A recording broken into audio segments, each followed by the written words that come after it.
for people who can't see. Okay. So, I wanted to start off showing you, this is just so you guys are aware, this is a nice email from your corporate IT physician services office saying that they deeply regret the inconveniences to your computer system over the last couple of weeks. A unique apology, deeply regret, strong language. Thought you guys might appreciate that. Thank you for sharing that. Mm-hmm. Did you highlight it and make it red? That was my highlight. I'm going to talk about new pharmacology of trauma. I mean, this stuff has been out for a little while. Most of the stuff's been published in the last few years, so it's fairly recent stuff, I think. You might have heard about this if you Google trauma on the internet. We're talking about, in particular, tranexamic acid and prothrombin complex concentrate. There they are. So first up, tranexamic acid. Here it is in your emergency department today, presently, right this second. The drug stock in the emergency department is getting so screwed up. Every time we add a new drug, it messes up the alphabetical order of every other drug. So we've just kind of stuck it on the antidote shelf out of desperation here. It's next to the charcoal, as you can see. If we are able to improve this, we'll let you know. But that's where you'll find it. It's an old school looking drug, and it is from a long time ago.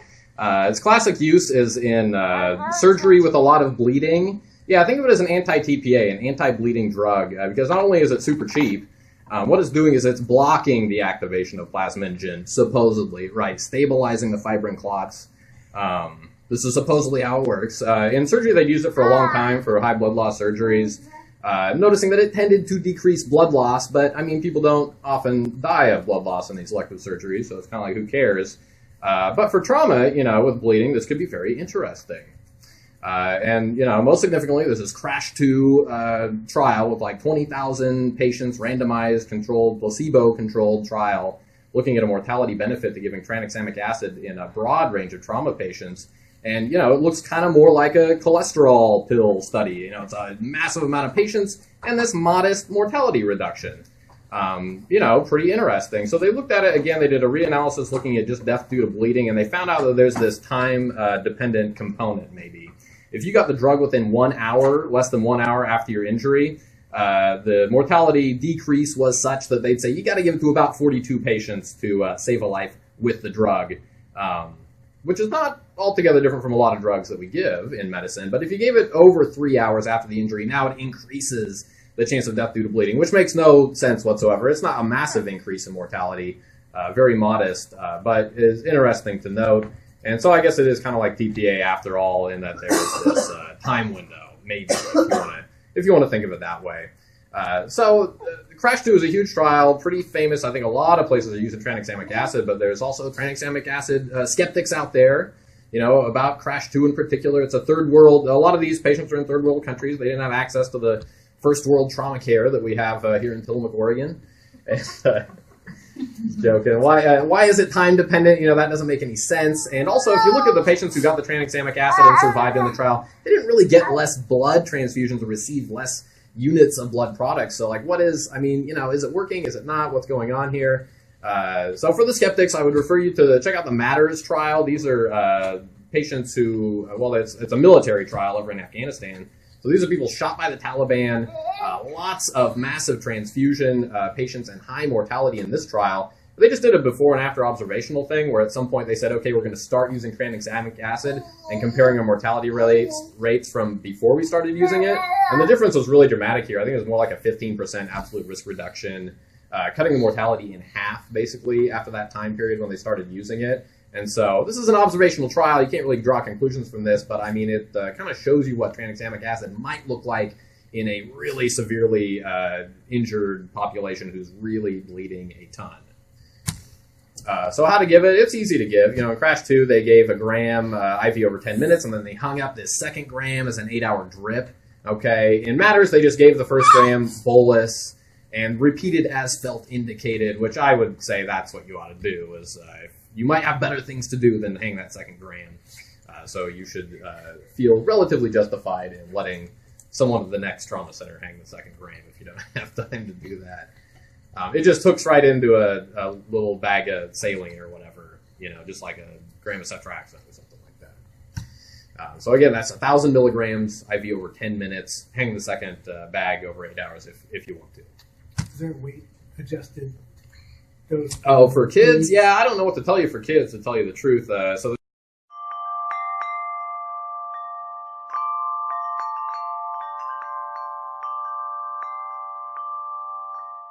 I couldn't say, but I mean, you should use it liberally. You should use it on kind of all comers. I mean, the patients who got enrolled in CRASH 2 are the ones where the treating physician wasn't really sure if they were likely to bleed to death or not. So, I mean, these are not your obviously like massive transfusion patients, but especially in that massive transfusion patient, I think that's really a good idea to consider it based on that MATTERS trial, and especially if it's less than an hour since their injury. But I wouldn't start it later than 3 hours due to who knows what seems to happen after that time point. So that's my advice about tranexamic acid. Do you guys have any questions about that one in particular? It's not approved, FDA not approved in children, and no generally accepted unapproved indication. So Yeah, if you look in your stand, I mean, this is all, everything I'm telling you is not approved by the FDA. Nothing I'm telling you today has anything to do with anything the FDA signed off on. So, sorry guys, good luck Way with to all sell that. it, Kyle. Well, I mean, it's too easy if the FDA says that. All right, the much juicier drug is the prothrombin complex concentrate, aka PCC. That's how the doctor will probably say it. The box says factor 9 concentrate or profile 9. Again, not FDA approved for what I'm talking about. This is developed for some kind of hemophilia, whatever kind you need factor 9 for. But it's getting some off-label use, okay, in trauma and bleeding. So what this is it's basically the same thing as plasma with the water taken out. It's this little vial full of like a little disc of powder. And it's got most of the clotting factors in there, okay? So it's got 2, 9, and 10, but no factor 7. That's important. We'll come back to why no factor 7 is important. The other thing I want you to know about is how expensive it is. Like, your dose that you're going to be giving to your average-sized person is at $2,000. So it's not something to use, willy-nilly. You've got to be judicious with it. And, we will be upset if you're wasting it or using it on the wrong type of patient. Why would you ever give it then? I mean, sometimes FFP just isn't going to work for you guys logistically. So, like, the classic case is intracranial hemorrhage on Coumadin, where time is brain, and, you just can't get the plasma in them fast enough. This would be the classic situation that we think, we kind of got the PCC for, because you can give it really quick. You can give it pretty much IV push, and it comes right out of your refrigerator. Other times would be that the patient can't tolerate the volume of FFP you're gonna need to reverse their coagulopathy. Like 2 units doesn't really do it for a lot of patients, probably. If you're gonna have to hang a liter of plasma, maybe that's too much for somebody. Maybe their coagulopathy is worsening despite the FFP that you're giving. But you guys can kind of think about the type of patient who can't get the FFP fast enough. Again, no type screen or cross. You push it over a few minutes. It's right in your emergency department refrigerator, so you don't have to really call or rely on the laboratory to get this thing going. You can see there it is. There it is behind the proparacaine. Okay, look deep in the back. That's it. It's back there. Okay. You see it? Do you see it? Okay. It's just like TPA actually. It comes as 2 vials, the diluent vial and the drug vial. There's a little connector thing that goes in between them. Okay, so it's just like that, except much smaller. And you can see, so after you get them mixed together, you like twist off the diluent vial and you leave that connector on the drug vial. See where the red arrow is pointing? Because then you're going to draw the drug out with a syringe through that thing, which is kind of a filter. So you leave that on and draw the drug out through that. And you're just going to basically push each syringe full over about a minute. They say 10 milliliters per minute is the maximum infusion rate. So it shouldn't take long at all. Evidence for trauma in particular is tricky. I don't think you'll ever have randomized controlled trials of this versus plasma because I don't think they'll ever really be able to design it right. So they've got these observational studies that come out, like out of the University of Arizona, where they're basically giving it in those situations I described, where plasma just can't be given fast enough. Or in this other trial, they just gave it instead of factor 7 after the results of that, factor 7 trial came out showing no improvement in mortality. They started giving this stuff because it's cheaper. And finding, again, they observe the INR tends to come down after you give it. The bleeding tends to stop after you give it.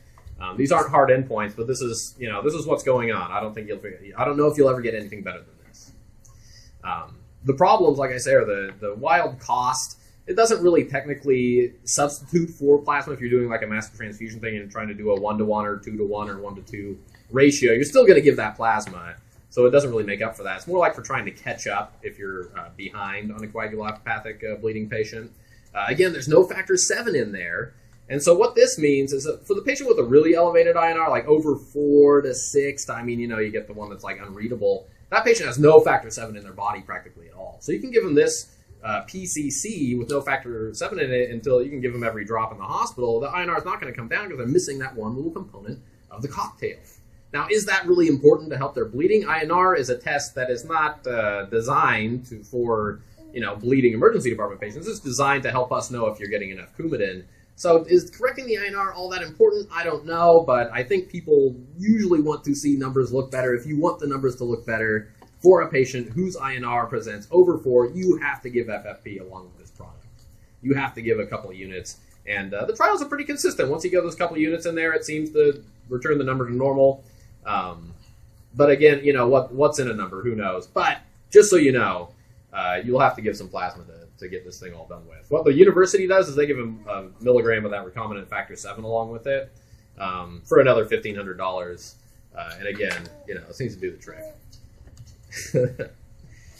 So where is the factor 7? Why? Why? In Europe and Canada, they have plenty of factor 7, in their PCCs. It's uniquely an American thing that the ones approved by the FDA here don't have factor 7 in it. And I assure you it is a massive conspiracy. That's the reason.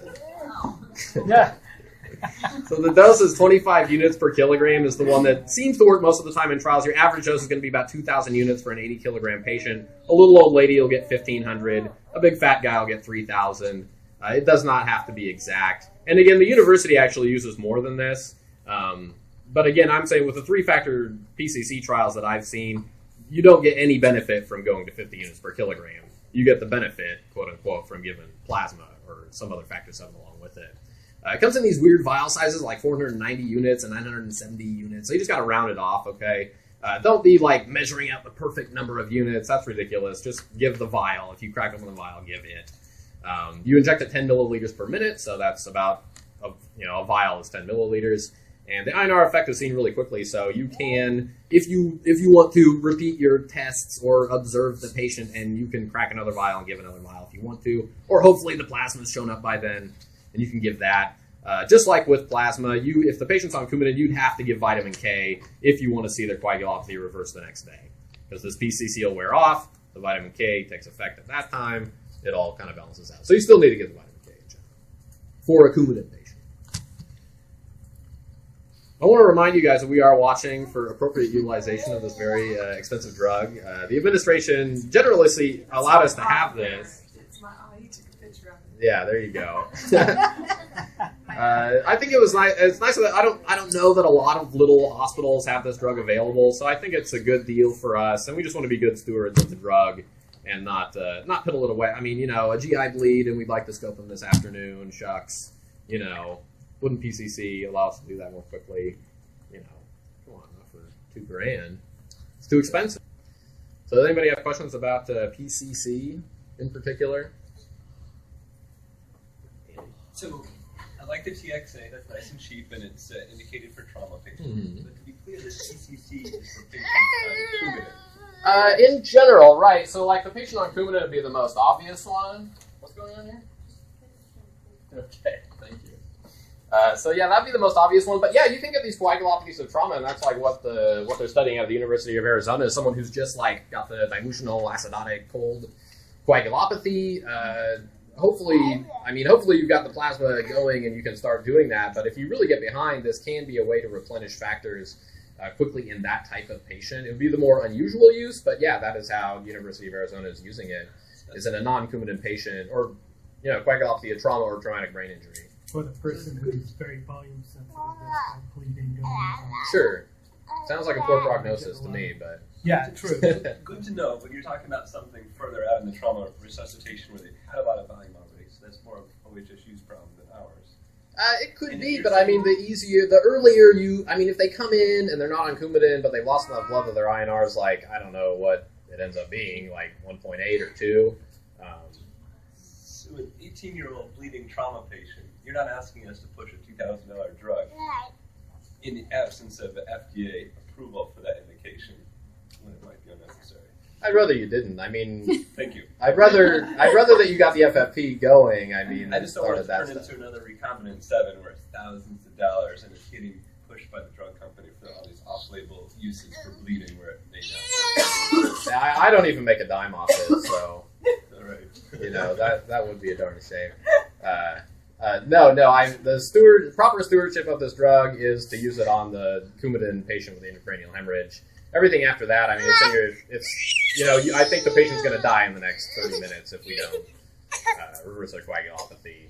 I just want to leave the door open that you may use your judgment. And we're actually going to likely have some success the person that we're admitting for comfort care or that has made that predetermined wish that, no, don't save me, that's not the person to push this on as sort of the last thank you. effort. I just only, the hospital's going to lose, it's not a lot, it's going to lose $20 each time we use this dollar on a Medicare patient anyway, because currently with the whole sequestration thing, we're getting 99% of actual costs, which means our cost is $2,000 for this medicine. So it's a $20 loss. Not that should drive care, but at the same time, if we waste it or use it inappropriately, it does result in actual lost potential. Yeah, I guess. I mean, it's not the first $2,000 drug you have in the emergency department by any means. So, please be a good steward of it. That's all we ask.